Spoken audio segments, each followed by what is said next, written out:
As part of our series of interviews with media newsmakers, we're here in the CNN newsroom with Candy Crowley, the host of State of the Union.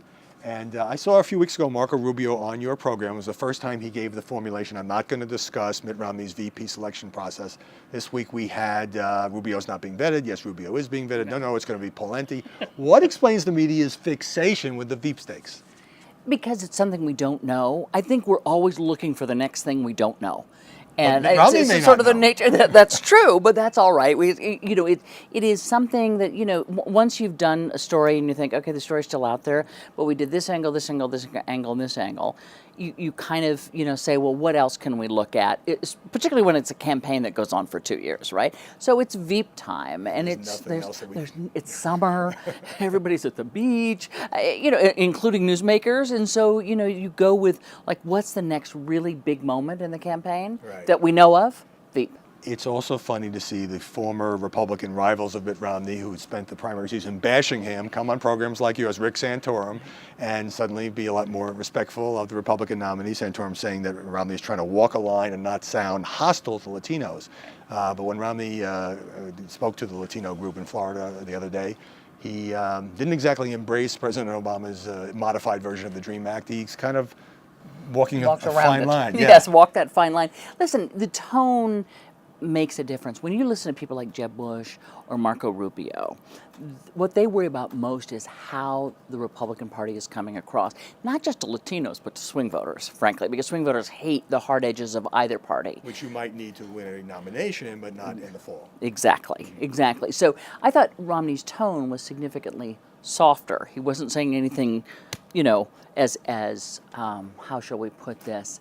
Clear. It wasn't as clear cut as it was during the primaries. He said, "Well, they all have to self-deport," and we didn't hear any of that. Like long-term solution. It's like long-term. We have to welcome people. And now, was there any change in policy? I don't know, because we didn't know what the policy was to begin with. Okay, I feel better now because I couldn't figure out what the policy was either. The way in which we collectively in the media business jump on a bad or clumsy phrase by a politician, President Obama, the private sector is doing fine. 3 days of beating him up, when we all kind of knew what he meant comparing it to the public sector. Is there too much of this sort of gaffe of the day mentality? Sure. I don't know that you'd find a reporter that doesn't believe that. But how do you Why opt do we out, do or it? It's we do hard to opt out. It's very hard to opt out. I will tell you that, because the pressure is kind of intense. And it's not, you're thinking, oh, I have to do what this other person did who's a reporter. It's the intensity you get from people who support one side or the other. And you're immune to it because you tell yourself you are. But if you're constantly hearing people going, I hope you're doing this and I hope you're doing that, it has to somehow get into your atmospheric about whether you do it. I think with the president, what was interesting about it was it gave Mitt Romney his first time to go, he's the one that's disconnected here. And what did the president say? We put the whole thing on, we put it in its context, because they kept saying it wasn't. You didn't just snip it for inflammatory reasons? Exactly. But the fact of the matter was that he said, we need to put more money in the public sector because the private sector is doing okay.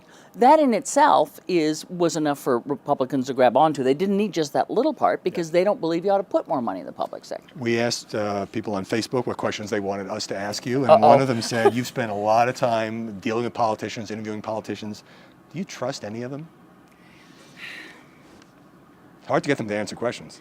It's awful. And sometimes the only thing you can do is point out that they're not answering the question. After a while, you have to just wave the white flag. So I generally have a 3-question policy. You ask it 3 times, they don't answer it, you go, so clearly you're not going to answer this, Sure, right? You want to give this away? That's right. Well, that's true. Okay, because you can't spend the whole interview going round and round. You can't spend the whole interview doing and you're hoping that your audience gets it. Like, okay, I've asked him this 3 times for emphasis. He's not answering. Let's move on.